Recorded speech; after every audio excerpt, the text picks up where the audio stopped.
to the life of the Prophet Muhammad. Yes, we're talking about his marriage, how it all happened. Interesting, Maulana, that she was older than him, so that there's nothing new sometimes when we look back at the way things have happened in the past. Yeah, definitely. You know, that's what the great personalities are, the personalities who never go through with what is happening in the society. They try to change the social values, and they set up the best values, and they pick and they portray with their activity, the application of those things, not just preaching by tongue, rather by application of it. It is quite interesting that unfortunately some of the enemies of mankind, I can call them, because the many enemies of Prophet Muhammad are not just enemies of Prophet Muhammad. Okay. Enemies of Prophet Muhammad are enemies of mankind, because he was the one who portrayed the values of the mankind in the society which was barbaric. So he was, they blame him as a person who had lots of wives. Oh, okay, but it wasn't so. And he was, they use some wrong words which I don't want to use here, because we honor our Prophet Sallallahu Yeah. So I want all of them to listen carefully what I'm going to speak about. The real fact about our Rasulullah. Unfortunately, you will see more than 10,000 sites are now you will see in websites, yeah, on the internet, more than 10 internet. More than 10,000 sites. They are officially talking bad about Rasulullah. So how much people are investing money on enmity towards a great personality? So they're trying to change what history says. Yes. No, the fact. The fact. The fact is, if he was a personality like what people are talking about, the first marriage he had while he was 25 years of age, and he married to 40 years a Lady Khadija, right? While he had opportunity, because many Arabs, the heads of the Arabs, they proposed him their best daughters.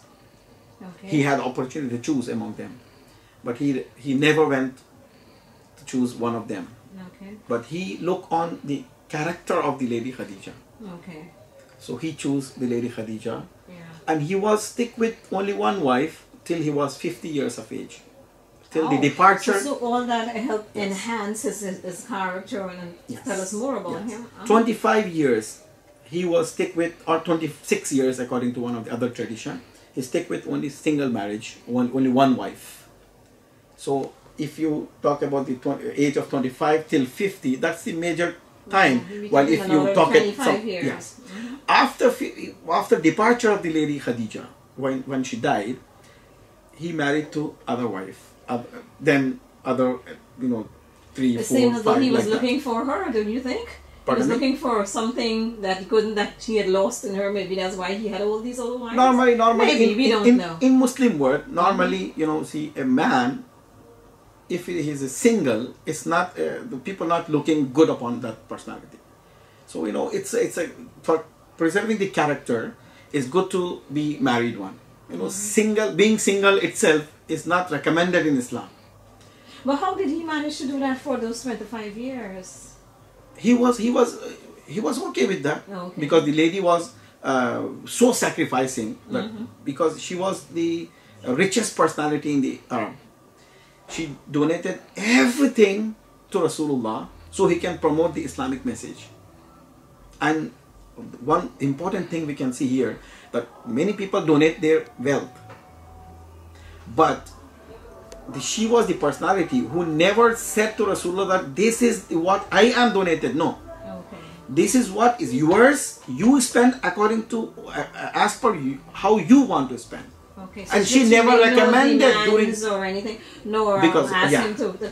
Well, today's world we talk about prenuptial arrangements. Nothing of the sort. No. Yes. It was totally sacrificing nature of that lady we can talk about. So she donated everything what she had, and she herself was one of the obedient to Rasulullah. After she heard that this is the message of Allah, he is the messenger, she said she is the first who submitted to Islam, who embraced Islam. And she stick with Rasulullah until she departed from this world, right? And after that also he married two different wives, and sometimes somebody talk about the Lady Khadija, the first wife. She used to cry for her. One of the wives, Lady Aisha, she asked, why you are talking about, why you always cry and weep about that lady while she was old? You have younger wives now. He replied, Lady Khadija, my wife, was the lady who used to help me while I was alone. Okay. So there was the difference. There was difference. Something different in Lots her. of difference, Yes. not something. Lots of difference between the character of Lady Khadija and the others. Though most of the wives of Rasulullah was vibrant, and they did a lot of effort to promote the Islamic message, and they helped Rasulullah. But you cannot compare with those who help you in the time of need. Yeah, definitely. And no, I want to continue that point I started. This is something which we need to understand, that if a man who having lust or something like what people talk about him, he could marry while he was young, while he was 25, while he was 30 or 35 up to 40, but he never married any other wife till the 50. So if he married after each marriage after 50 years, you will see some of the philosophy behind that. He wanted to set up one Islamic law, so he himself applied and he asked the Muslims to do so. Okay. And then some of the wives who were old enough and they had no husband, and normally, the wives who were old and they are not having any wealth, nothing, so people not used to take them as a wife. Okay. So Rasulullah took them as a wife so he can able to cater them and he will to look after them. Most of the wives who were just living in the house of Rasulullah, like their age was like 2 years old, like 70 plus. So they were not living as a husband and wife, but he married to them and he catered them and he kept them at home because of their qualities, because of something he wanted to portray in the Islamic society, that this is what you have to do. Okay, so maybe with the needy and widows, and most the of them older, widows. yes, and you don't put away your older and some of them folks. like from Jewish background, and because people not used to marry like that. They had some prejudice in their hearts. So Rasulullah said, no, you should not. Once a person embraces Islam, it's a Muslim, whether he is having Christian background or Jewish background, whatever. Okay. So that's how he portrayed the Islamic values. But unfortunately, some of the enemies, they don't want to listen to all those things. They don't want to go to know about the real facts in the history, and just they talk about something which they have in their mind. Okay, good. Well, it's time for some more music. And yes, as I said earlier, aren't we learning a lot today? I was about to ask you, was she Muslim from where he was? The first wife? The first wife of Lady Khadija, right from Mecca. Right from the Mecca, okay. And her lineage also traced back to same lineage with Rasulullah. Okay. From the Abraham and the Ishmael and the Adnan, and from the same lineage. Okay. Yeah. And maybe that too played a part in his Not only that, we have because Rasulullah himself in his teaching, he said, though the family and the forefathers and lineage will affect a lot, but that's not enough. There were people who were with the same lineage, like his own uncle, Abu Lahab, was the bloodiest enemy of Rasulullah, and he was the one who created lots of problem against him. A whole chapter we have, Tabbat yada Abi Lahabin wa tab, in Quran, means Allah cursed Abu Lahab, that he said his hands should cut off. Oh. Because he did he created lots of suffering to Rasulullah in his missionary work. So it's just being associate with the good family or good lineage is not enough, but your character is so important. Of course, that having good lineage is good thing, but not enough. Yeah, definitely. Yeah. Definitely. Okay, so we're looking at his traits and all the good things about his character. What else can we? Yeah, then the marriage, and then his personal appearance was handsome, features, and he had a bright face. So and they have some books written about the face of the people, the appearance of the people in those books. Normally it's mentioned there, because we had no photography right now. Yes. We had no film at that time. So some people, they saw and they noted down that this man is appearing like that. So this was mentioned about. And what about Lady Khadija? Was she also? Lady Khadija was also not mentioned much about her. Okay. But we have this about Rasulullah, the Prophet Muhammad Sallallahu Alaihi Wasallam. He bestowed to announce the prophethood at age of 40.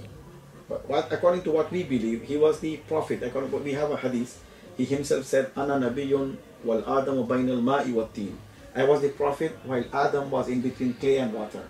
Meaning his prophethood was prescribed long before, but the ground was not prepared for announcement of his prophethood. So he announced his prophethood while he was 40 years of age. Okay. Yes. And then called people to the truth. Unfortunately, the people who holding the positions there, they thought him as a threat, and then they prosecuted him. And even 3 years he was there with lots of sanctions by kuffar, or the enemies. So there were no trade with him. Even they had lack of food and water. So they suffered for 3 years, being a bit away from Mecca. But they never left their message. They continued propagating Islamic message. And then, according to the revelation of Quran, Allah subhanahu wa ta'ala ordered him to migrate from Mecca. So he was, after announcement of the prophethood, he was in Mecca for 13 years. And then he migrated to Medina, where people used to call him, and they asked him to come there and propagate Islam. And their people are more receptive. Okay. So he himself, with his family and few companions, migrated from Mecca to Medina. So we have two terminologies created there. Okay. Those who migrated from Mecca to Medina, we call them Muhajirin, the immigrants. Okay. And those who used to live in Medina, they supported those who came, because those who left Mecca, not in ordinary situation, because they was in threat. Yeah, they were And forced to leave. Yes, they're forced to leave. They left their home, property, whatever they had, and they enter into Medina empty-handed. So they need home, they need shelter, they need something. So first thing what Rasulullah did, that's how this man created the best society. First thing what he did, he asked the Muslims that each one of the Ansar means the people who used to live in Medina. And Muhajir means people who came from Mecca, right? The immigrants. Each one of from Ansar, from Medina, will be call himself as a brother to a person who came from Mecca, Muhajir. So Muhajir and Ansar, they became, he created brotherhood among them. So brotherhood not just by tongue. Okay. They shared whatever they had, the Ansar, those who were in Medina, whatever they had, they shared half with person who came from Mecca. So by this way, he was able to maintain the balance in society. That's why in Islam we have, in Muslims normally they are charitable persons. They are, normally in Ramadan, in other months, they give lots of charity. That's how it came. He promoted that one, that once you have something, you have to take care of someone who don't have it. Okay. So that's the first foundation he led in Medina. So now Muhajirin who came empty-handed, they had something equal with the brother from Medina. Okay. So then he built a mosque, the first mosque in Medina. And then he slowly, one by one, he was able to upbring the mentality of those Arabs. The people, you can imagine the mentality of those pagans. Like a person came to Rasulullah, the Prophet Muhammad Sallallahu Alaihi Wasallam, while he was describing the bounties in heaven and the paradise. So he said, do we have quarrel in paradise, battlefield? Rasulullah said, no. Paradise is a place where we have only peace. No quarrel, no battle, no killing. He said, then I don't like paradise. Because it shows how the mentality of those paganism, those Arabs. if they had no battle, if they had no killings, they were not able to sleep properly. So that's how the mentality they had. But Prophet Sallallahu Alaihi Wasallam, the Prophet Muhammad Sallallahu Alaihi Wasallam, he changed their mentality, and now they turned into a sacrificing nature people. Okay. The people who and sacrifice a lot and Yes. more peaceful. Now we have in Islam, the basic thing is once we meet each other, first thing we start, Assalamu alaikum, meaning what? Peace be unto you, meaning no harm from me. Yeah. So that is the message. Islam means, the root word is silm, meaning the peace. So that's the message of Islam. So whoever going out of this way, though they're carrying the label of Islam, but we can't call them Muslims. So Muslim is not just carrying the label. The Muslim is one who really submit and who really be peaceful person. That's Living the life. Living life of the life. the peaceful life. Okay. Yeah. Good. So we're going to have some more music.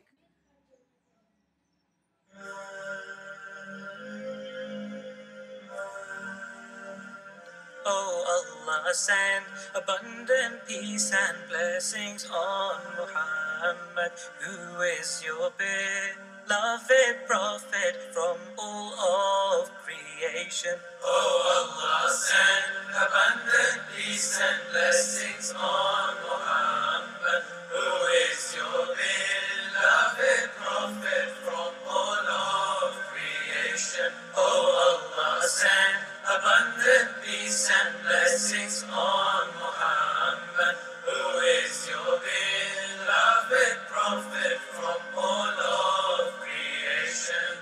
On your birth, truth was revealed and error annihilated. On your birth, truth was revealed and error annihilated. On your birth, truth was revealed and error annihilated.